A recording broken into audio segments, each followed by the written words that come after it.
This is Democracy Now!, democracynow.org, the Quarantine Report. I'm Amy Goodman. We're broadcasting from the epicenter of the pandemic, New York City.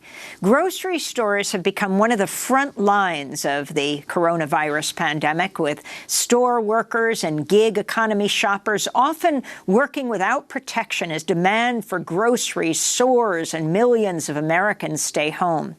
To speak about the risks grocery store and delivery workers face, we're joined now by a personal shopper who formerly worked for the delivery app Instacart. Instacart workers went on strike in late March to demand the company implement appropriate safety measures and give them hazard pay. Matthew Tellis is a member of the Gig Workers Collective, which organized the strike. We welcome you to Democracy Now!, Matthew. For some people, they discovered Instacart for the first time in the midst of this pandemic, as people are told to stay home. Of course, it's a luxury to be able to be home, work from home, and also order groceries online. Can you explain the history of Instacart and talk about what happens with the workers, how large this company is? Yeah, Instacart is one of these startups from, about 7 or 8 years ago, a little after Uber was created. Came out of that group of the first batch, and really small to start off. I started in late 2015, and it was amazing. I had a previous career that I had to leave behind because of a workplace injury, and was going to use Instacart as like a kind of just a stopgap until I found my next venture, and fell in love with it. It paid great, gave me access to all the amazing buildings downtown, like the top of the Sears Tower, all the tunnels, like someone who loves history, like it was amazing. And a couple months after I started, around 2016, early 2016, Instacart wanted to start competing with Amazon, who had just kind of purchased Whole Foods, and implemented what's known in the industry as something called scale hacking or growth hacking, where they grow at all costs just to beat their nearest competitor to market. And the way that they do that is they start cutting the pay for all of their frontline employees, like myself, the shopper who's out in the stores. The first huge move that they tried to do back when there was only about 70,000 total shoppers in the country, not even in Canada yet, Instacart made an announcement that they were going to remove tipping from the platform, which at that point, for me personally in Chicago, made up about 18% average for what I earned every day. So we kind of banded together. We used our large Facebook groups to kind of just find the loudest voices and band together and fight back. And, we got them to reinstate tipping after threatening to walk off. And ever since then, we feel like they've been retaliating as they've grown more. Last count, they had 200,000 shoppers, but they have just brought on almost like 100,000 more in the last 2 weeks. Now, can I interrupt you? When you say shoppers, they bring on shoppers. Explain how the system works. Someone goes online and puts in an order for food, and then what happens at your end? So on my end, that will be grouped in a offering in my area. It's called On Demand. It's a way for Instacart to get out from under like employment protections with AB5 in California. So there's just a bunch of orders displayed for you, and you have to grab them before someone else does. So right now, since there's so much desperation out there, a lot of people, trying to make ends meet, they go very quickly, and you just got to be fast. And you don't know the address you're delivering to, what's in the order. You just blindly grab it and hope that. Where do you grab it from? From the app on our smartphones. Most people will be sitting in a parking lot of a grocery store that they prefer to shop at. So they'll try and shop at that store after getting a list of available batches, and they'll select it and claim it. And then no one else can claim it. And then you start shopping that order in the grocery store as you would for yourself. You wait in a checkout line as you would for yourself. There's no special privileges for Instacart contractors. And then you deliver with your own vehicle to the customer's doorstep, hopefully, and you swipe delivered and you move on to your next one. More batches become available, and you get to choose from that list. Mm-hmm. And what kind of protective gear are people given? Well, as of just a couple days ago, none. Just this morning, as I was checking the various Facebook groups across the country, I have seen that some of the hand sanitizers that Instacart ordered are starting to arrive. We have some reports that a lot of them are damaged, though. So they're leaking and not making it to the people who ordered them. You can't order them right now on their website.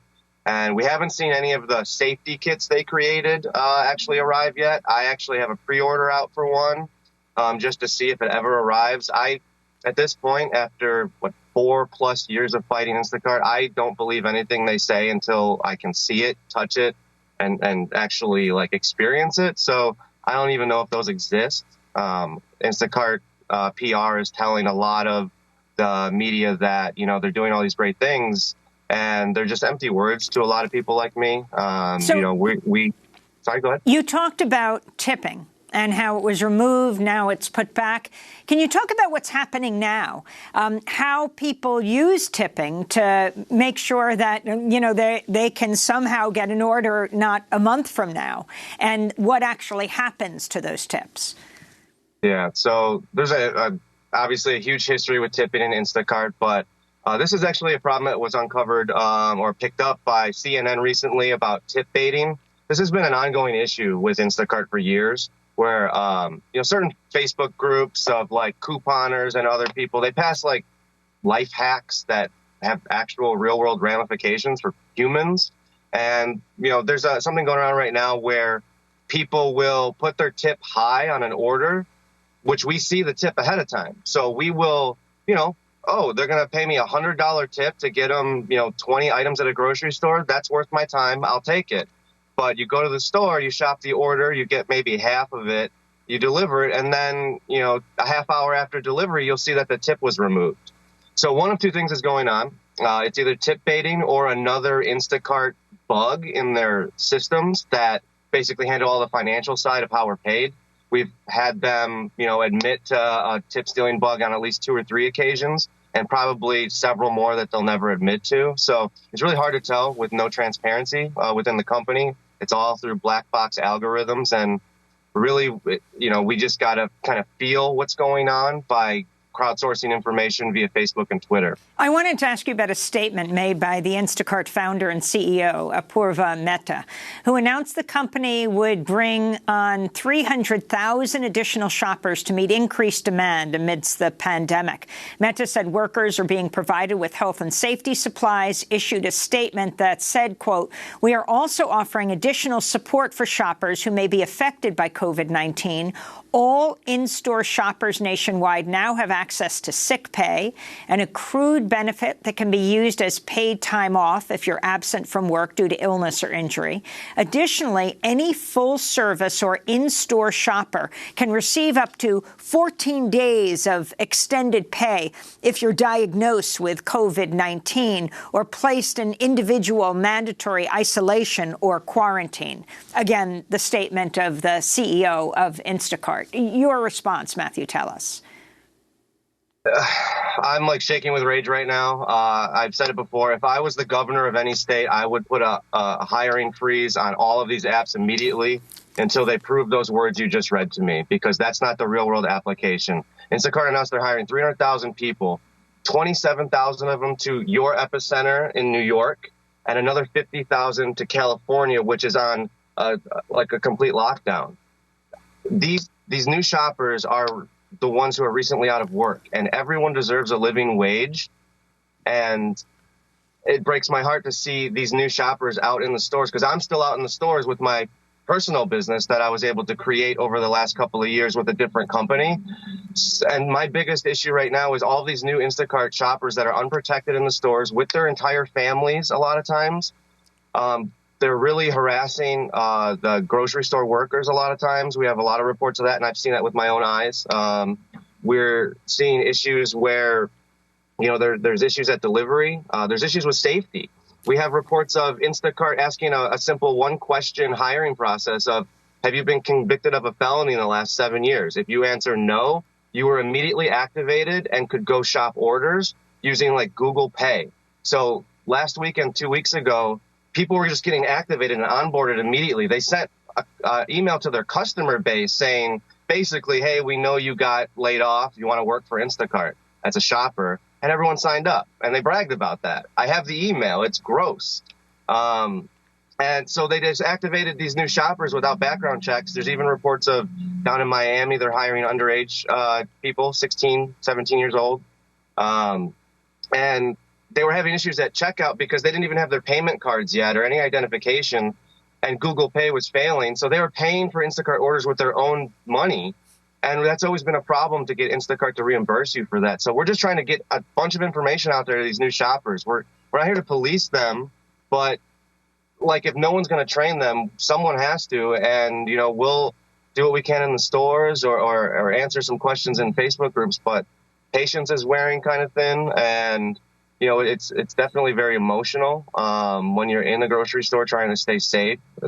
And now you're trying to traverse hordes of Instacart shoppers at Costco and trying to avoid the elderly folks in the store who are trying to protect themselves while also trying to avoid the other group of people who are like in denial.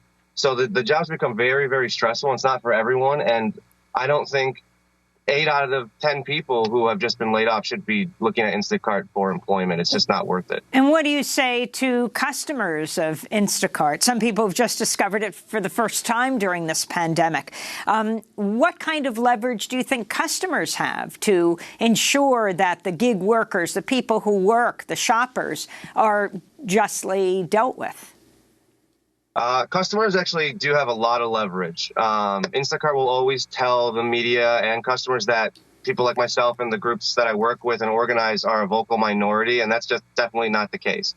A lot of people are speaking up. We're getting way less pushback from joining our actions as of late because this is a very serious issue. And people are starting to realize that groceries, your food, your health, your safety are also very important because all it takes is one infected delivery person to take down your entire family and anyone that you might be kind of linked up with. But Instacart customers, especially new ones, look at the deep history of what we've been involved in over the last 4.5 years. It's all available in a quick Google search. Just look up Instacart and hit news, and you'll be able to read all about the different things that Instacart's kind of done over the years, all of the kind of lies they've been caught in, all of this. Basically, their PR statements is just the same thing every 6 months. So you can go back and read them all, and they're all just the same statement, and they're all hollow. No action has ever been taken from them. So just do your research, and then once you learn about Instacart, don't take my word for it. Like, listen to journalists and experts.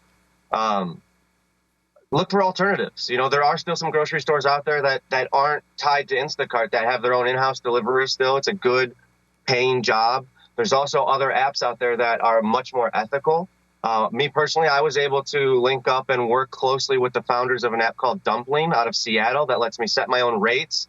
And that could be as low as free. I get to choose who I give free delivery to, whether it be elderly people or immunocompromised, which then the company Dumpling is going to subsidize, which I haven't asked for yet because I'm one of the lucky few that has more work than I can really, handle right now because people are not using Instacart or Amazon. Amazon just put a freeze on new customers because they can't handle it. So right now we're seeing like this business model kind of blow up under the stress of demand. And us veteran shoppers always knew that was going to happen. And we've been blowing the whistle and calling foul on a lot of these different hacks that these companies utilize and loopholes. And because of that, I haven't had to market with Dumpling or anything. People are just coming to me. It's free marketing. And I have my days are packed from 9 a.m. to 8:30 p.m. I'm driving all over. Matthew, awesome. If you could end by just talking about the Gig Workers Collective, not just Instacart, but talk about what overall people are facing and who is the population of gig workers that are doing this kind of shopping at this absolutely critical time, where, as one of your statements puts out of the Gig Workers Collective, Instacart has turned this pandemic into a PR campaign portraying itself the hero of families that are sheltered in place, isolated, or quarantined. But who are the gig workers in general, the other companies, and the population of gig workers? So Gig Workers Collective came about after years of just being a ragtag group of people in Facebook and Twitter. Me, Vanessa, Sarah, and then people have come and gone over the years. They've either just left the gig industry altogether or moved on to other things or just couldn't handle it or, are still with us. We have dozens of people now all over the country linked up. I don't even know what most of the people look like. So we're just shoppers. Most of us are people that are still kind of trying to rebuild from the last recession. I graduated right when it hit. So, haven't had a good past decade, and I'm now finally in a position where I'm having a great decade, and it's awesome. But we're now kind of trying to streamline the process so we can get the message out even farther, because everyone's going to be in the gig industry eventually if we don't do something. Everyone just got laid off. 8 in 10 workers or something about to. We're probably going to be in a depression. So everyone's going to be in the gig economy. It's not just going to be the systemically impoverished minorities, immigrants. They start with them, us, Mexican myself. And now we're seeing, more of the middle class being laid off again, just like last time. They're going to start flooding these apps and aren't going to have enough information to do them safely or adequately. So we're just trying to get the word out because we know that we're not going to be able to prevent people from looking for income right now. And if they have to risk that, they need to be protected with information and what to look out for, because these companies, Uber, Lyft, DoorDash, Grubhub, Caviar, Shipt, DoorDash is one of the worst ones, and Instacart, the king of just horrendous business decisions, will take advantage of them. They call us essential workers. From watching you guys all today, it seems more like we're expendable. I guarantee you there's some memos behind closed doors that say, when they die, we'll just replace them. And it's heartbreaking. But from that, we see so much good coming out of it with helping each other. Expendable or essential, Matthew? I think at first, when the adrenaline was still there, we were essential. We were prideful. And now as we get more into it, that's wearing off and it's seeming more like expendable. 100%. Matthew Tellis, I want to thank you so much for being with us. Personal shopper, former Instacart shopper. He is a member of the Gig Workers Collective, which has organized a strike of Instacart workers.